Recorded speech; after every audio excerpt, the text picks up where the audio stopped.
What happens when a U.S. president threatens Canada's economy right before a high-stakes meeting? On March 6, 2025, that's exactly the scene as President Donald Trump fired off warnings about Canada's trade relationship with the U.S., just hours before meeting Prime Minister Mark Carney in Washington.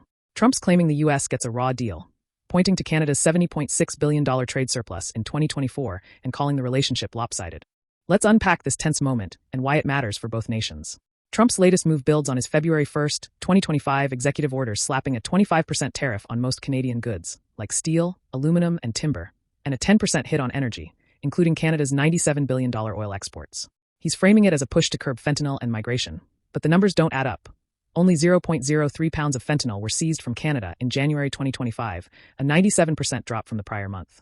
Carney, fresh off his Liberal Party win and taking office in March, isn't backing down. He's called Canada not for sale and rolled out $155 billion in counter tariffs, starting with $30 billion on U.S. steel, cars, and whiskey, targeting red states to maximize political pressure.